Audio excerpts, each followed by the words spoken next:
The ground is completely still. No wind moves the dry dirt. A figure kneels in the soil of an unplanted garden. But if you look closer at the ancient Hebrew text, at the exact letters recorded to describe the moment that breath hits the dirt, the steering wheel is cold beneath your hands. The engine ticking quietly as it cools in the dark.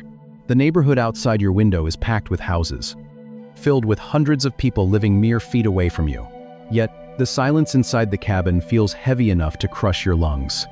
We have built an entire modern civilization on the exact lie the woman reached for in the garden. We are absolutely obsessed with the singular. We hustle relentlessly for my career. We fiercely protect my boundaries. And we retreat into our private fortresses at the end of the day, staring into the glowing blue light of our screens. We are convinced that independence is the highest form of human achievement, assuming that if we can just become entirely self-sufficient, we will finally be secure. The loneliness you feel in that driver's seat is not a psychological defect. It is a theological symptom. It is the predictable result of a creature designed for a plural existence, trying to cram its vitality into a singular container. You were breathed into being with Chaim, a multiplicity of life that was always meant to be entangled, dependent, and shared with the soil and the souls around you. You start to see something the biological reading completely misses. The grammar itself breaks the rules. The noun used for life in that garden. When you try to sever that connection and hoard your breath for yourself, it immediately begins to stagnate. A river that refuses to flow outward does not conserve its water. It simply becomes a toxic swamp. If you are in a season where you feel utterly exhausted by the endless maintenance of your own private empire, you are feeling the friction of the singular. Your body is carrying a biological memory of the garden. That heavy ache in your chest is your soul remembering what it was like to draw from a tree of overflowing connection rather than a tree of isolated autonomy. God never designed your life to be a commodity that you manage alone. But this sickness of the singular does not just cause quiet desperation in the suburbs. When the concept of Chaim is violently stripped of its plurality, it mutates. It does not just make us lonely. It makes us lethal. When you believe your breath is entirely your own, it becomes terrifyingly easy to extinguish the breath of someone else. And you do not have to turn many pages in the ancient scroll to see exactly what happens. Does not behave the way our English word behaves. It carries a linguistic twist that forces a contradiction, a twist that changes the entire theology. When one human decides his existence is completely disconnected from his brothers, the sickness spreads to a field just outside of Eden. Two brothers walk into an open field. The stalks of grain sway in the wind. The sky is vast and empty. Words are exchanged in the dirt. Anger flares white-hot in the chest. A heavy stone is lifted. A crushing blow falls. A brother collapses. The dry soil drinks the warm crimson stain. Cain stands alone in the sudden silence. He thinks he has ended one problem. He thinks he has eliminated one rival.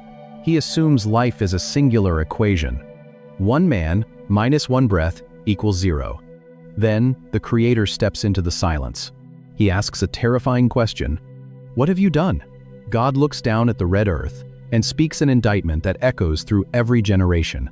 The voice of your brother's blood is crying to me from the ground. Read that sentence in English, and you see a singular fluid, a solitary tragedy. Read it in the Hebrew scroll, and the grammar shatters that illusion.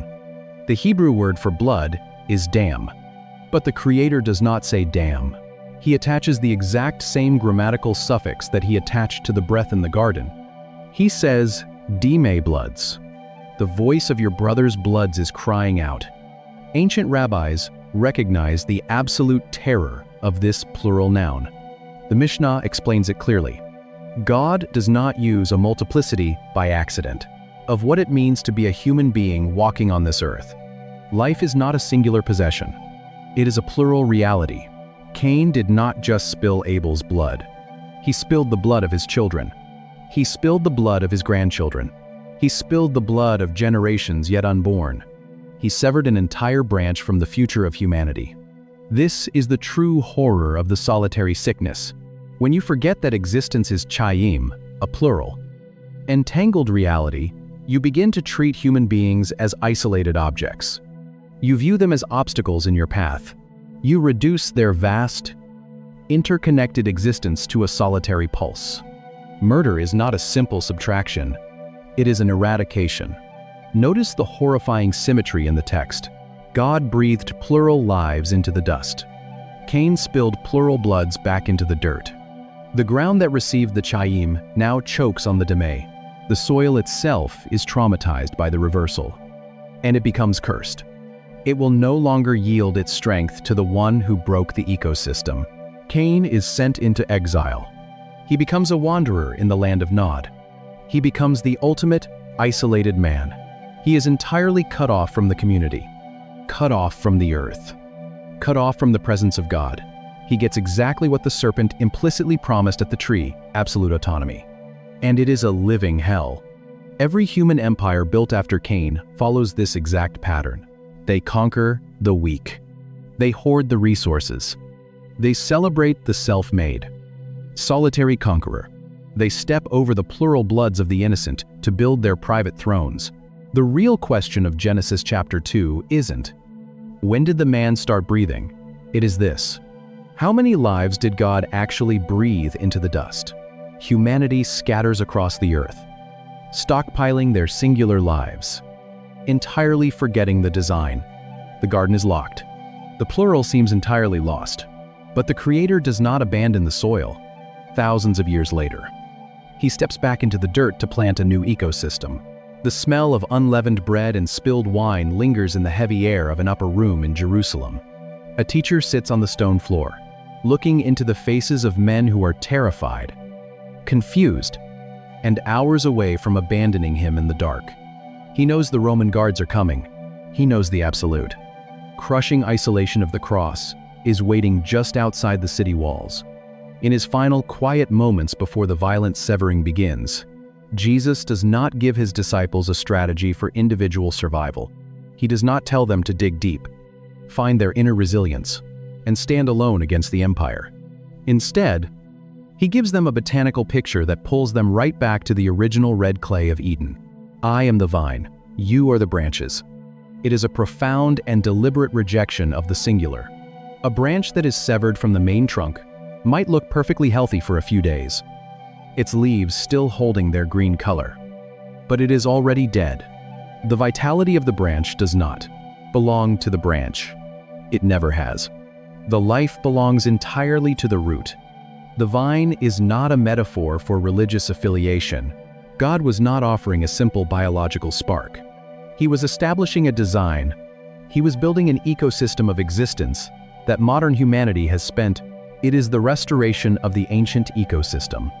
If you are in a season where your spiritual life feels completely exhausted, where the anxiety sits heavy in your chest and your jaw is constantly tight, it is highly likely you have been trying to operate as an amputated branch.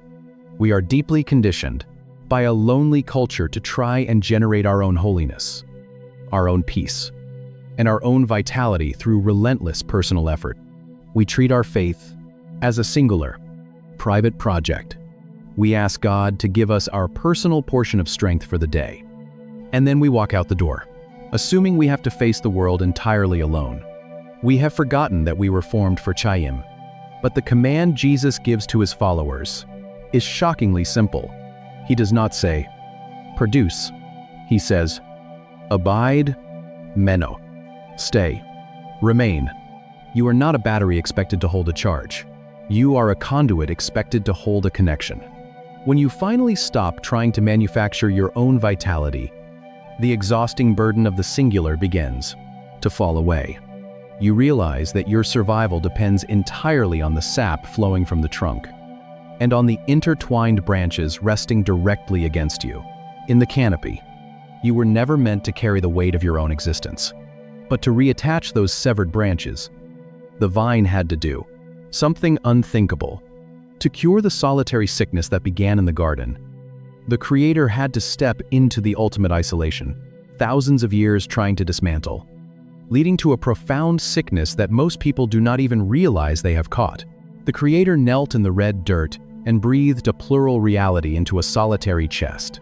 The Hebrew text added a single suffix and turned mere survival into an entangled existence. The garden offered a tree of lives and demanded dependence on a shared ecosystem. The woman reached for a singular autonomy and shattered the connection we were designed for. The first brother spilled plural bloods into a field and exiled humanity into a wandering isolation. A modern world built a fortress of the self and found only a suffocating loneliness. A savior walked into the ultimate isolation of the cross and became the living vine so the branches could finally reattach. One breath, one ecosystem. But here's the part I keep coming back to. Those two letters permanently attached to the Hebrew word for life, the I am suffix. God didn't give us a solitary spark and then ask us to figure out how to get along with each other as an afterthought. The design for community was woven into the very grammar of our breathing. To pull away from each other is not just bad psychology. It is a rebellion against the architecture of our own lungs. If you are in a season where the weight of your own existence, the answer changes how you view every breath you take, and every person you stand next to. To feel the weight of what actually entered that clay feels too heavy to carry, where you are exhausted from trying to manufacture your own vitality in the dark. You are allowed to stop. You do not have to hold the world together. The vine does not ask the branch to perform. It asks the branch to remain connected. You do not have to be the source. You only have to be attached. And may the God who breathed an overflowing expanse into the dry dust pull you out of the fortress of the singular and plant you deeply into a life you no longer have to carry alone. You have to step away from the modern hospital monitor. You have to step into the mind of the ancient world. When a modern doctor measures vitality, they are looking for an isolated event occurring within a closed biological system. His hands stained with the red clay of the earth. The shape resting on the ground is human, but it is entirely silent. They place the cold metal of a stethoscope against a chest, listening intently for the steady, solitary thud of a single heart. They watch the jagged green line of a monitor spike and fall, charting the electrical current of one individual body. In the Western mind, life is a boundary line drawn tightly around the epidermis. It is a singular noun. You possess your life, and I possess mine. We walk past each other on concrete sidewalks, like biological islands, assuming that the breath in my lungs has absolutely nothing to do with the breath in yours. We use phrases like, my personal life, or getting my life together. Assuming that vitality is something we can stockpile in a private vault, we treat existence like property. But the ancient world did not have heart monitors. They did not understand existence through the lens of individual cellular biology. For the ancient Near Eastern agrarian society, the idea of an independent, self-made man was a complete absurdity. A solitary human being in the wilderness of the Levant was a dead human being. You survived because the community survived. You ate because the rains fell on the fields of your neighbors, just as they fell on yours. It has the architecture of a man. It has veins, but no blood pumping through them. It has lungs, but no air to expand them. The ecosystem of the family, the tribe, the flocks, and the soil was entirely interdependent. They saw the rain turning the dry wadi into a rushing river. They felt the sharp stalks of wheat that grew from the mud. And they smelled the smoke of the oven, baking the bread that would give strength to the farmer. Nothing existed alone. Everything was tethered. The ancient Hebrew didn't view life as a commodity you owned. They viewed it as a reality you participated in.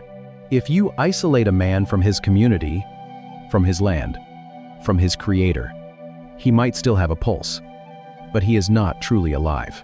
Survival is not vitality. Mere breathing is not existence. Life is not a private possession. It is a shared participation. The language they spoke had to reflect this entangled reality. It had to carry the weight of a worldview where isolation was practically synonymous with death. And the place this language first appears is right there at the beginning, in the second chapter of the scroll of Genesis. But to actually see it, you have to go back to the moment the Creator exhales. You have to look at what happens when the breath actually hits the dirt. Rain has not yet fallen on the earth. Mist rises from the ground. The soil is damp. The smell of wet dirt hangs heavy in the unplanted garden. It has a heart, but no rhythm to drive it. It is a masterpiece of anatomy. Waiting in the dust, the Creator leans down. The Creator kneels in the mud. He gathers the dust. He shapes the clay. The red earth is packed tight. Fingers press into the soil. A spine is constructed. A rib cage is formed. A jawline is set. A heart is positioned. Veins are laid out like riverbeds, waiting for water. The lungs are empty caverns. The body is perfectly still. It is a masterpiece of anatomy, waiting for a spark. It has form, but no fire. It has structure, but no spirit. Then the breath comes. The Hebrew word is neshama, a rushing wind, a divine exhalation. It travels from the mouth of the eternal into the nostrils of the temporal. The dust expands. The chest rises. The clay grows warm. The blood begins to flow. The eyes snap open to the brilliant light of a new world. Genesis chapter 2, verse 7 records the moment. Then the Lord God formed the man of dust from the ground and breathed into his nostrils the breath of life. And the man became a living creature. It happens in a single, sweeping sentence. It is the most famous spark of existence in human history. Most readers skim right past it, assuming they know exactly what was transferred in that wind. But look closely at what God actually breathes into the man. When you read it in English, you picture a single battery being placed into a single toy, a private energy source, a closed circuit. He brings his face close to the lifeless clay, and he exhales. Breath rushes in. The chest rises. The eyes open. The dust becomes a living soul. You assume the man received a life.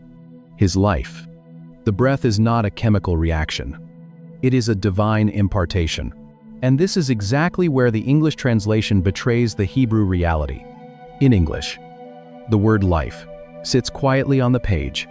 Singular, flat, isolated. One body, one breath, one life. But the original scroll refuses to let the concept remain solitary. The word used in that verse has a grammatical anomaly permanently attached to it. It has a tail, a specific suffix that alters the entire architecture of the word. And the detail hiding in that suffix changes everything. It reveals exactly what God placed inside the human chest. And it exposes exactly why you feel so hollow when you try to build a world that revolves entirely around yourself. The phrase translated in your English Bible as the breath of life is the Hebrew nishmat chayim. The word you need to look at is chayim. Its root is the word chai. It means living or alive.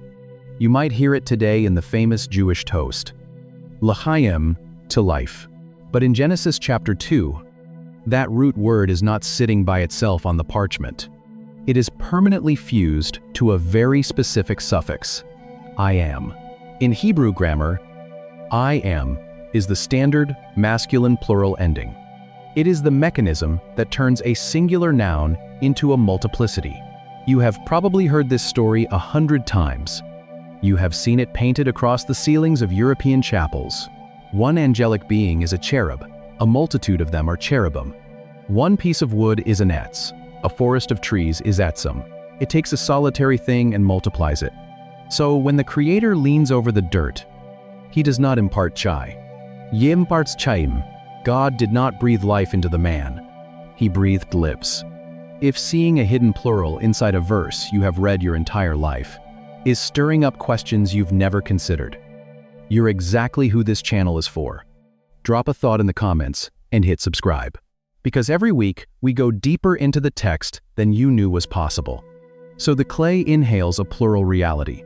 Why would a single human body receive a plural noun? In ancient Hebrew, certain concepts are considered so dynamic, so fluid, and so overwhelmingly vast that a singular word simply cannot contain their weight. Grammarians call this the plural of magnitude, or the plural of extension. It is a linguistic tool reserved for things that refuse to be boxed in or quantified. When an ancient Israelite stood on the shore and felt the cold salt spray of the Mediterranean on their skin, They didn't call it a singular body of water. They called it Mayim waters, crashing and pulling in 1,000 different directions. Or imagined it from the pages of children's books. The moment God gives man life, most people assume they know exactly what that word means. When they looked up at the night sky and saw the glittering expanse of stars, they did not call it a flat canopy. They called it Shemayim, the heavens, stretching out into unsearchable depths. And when they spoke of human vitality, they used the exact same grammatical architecture. Life is not a static property you can lock inside a vault. It is an overflowing expanse. The breath in your lungs is not a solitary spark, meant to be hoarded in the dark. It is a cascading current meant to flow outward. The very grammar of Chayim demands connection, insisting that your vitality is inextricably woven into the vitality of the people standing next to you, the soil beneath your sandals, and the Creator who exhaled. To be alive is to be entangled. But the plural in Genesis doesn't just describe what is happening inside the human chest. It points directly to what is growing right in the middle of the garden. Because the man wasn't the only thing carrying this word. Roots push deep into the damp earth. Water from a single river branches into 4 streams, cutting through the red clay of Eden. The canopy is thick with green. The air smells of crushed leaves and sweet sap. And right in the center, 2 trunks rise from the soil. Genesis chapter 2 places them side by side. The tree of the knowledge of good and evil, and the tree of life. We think of life as a binary state, a biological switch, a medical fact. You are either breathing or you are not. But in the Hebrew scroll, that second tree carries the exact same grammatical signature as the breath in the man's lungs. It is the Etz Chaim, the tree of lives. It stands in the middle of the garden, its branches reaching up into the Shamayim of the heavens, its roots drinking from the Mayim of the deep. The man and the woman walk beneath its shadow. They feel the rough bark against their hands. They hear the wind moving through the leaves. This is the fruit they are invited to eat. But the Etz Chaim does not offer a private battery pack. It is not a magic elixir of self-preservation. It is a tree of overflowing connection. To eat from the tree of lives is to participate in the divine ecosystem. It is to draw vitality from the Creator and immediately share it with the creation. The fruit does not grant an isolated immortality. It grants an entangled eternity. It is a flowing current, demanding that the one who eats remains completely dependent on the soil, the water, and the breath of God. But there is another tree. The tree of knowledge offers something entirely different. It offers autonomy. It offers the illusion that you can be like God all by yourself, deciding good and evil on your own terms. It offers the lie of the singular. You have a pulse, or a flat line. We view it as a singular possession, trapped inside our own skin, belonging entirely to the individual. The woman looks at the fruit. She sees that it is a delight to the eyes. She desires to be wise. She reaches out her hand. She does not reach for the plural. She reaches for the singular. She takes. She eats. She hands it to her husband, and he eats. The sweet juice stains their lips. But the sweetness only lasts a second, because in that exact moment, the ecosystem shatters. The current stops flowing. The connection is severed. The man and the woman suddenly realize they are naked. And for the first time in human history, they feel the terrifying weight of isolation. They hide in the bushes, trying to cover themselves with leaves that are already turning brown. The garden goes completely quiet. They traded the open expanse for a boundary line. They traded the intertwined community for the isolated self. They traded the plural for the singular, and the result of that trade is a solitary sickness. It is a disease of isolation that quickly leaks out of the garden, infecting the very next generation with a violence that forces the earth itself to cry out. You sit in your car after pulling into the driveway, the engine turned off, staring at the blank metal of the garage door.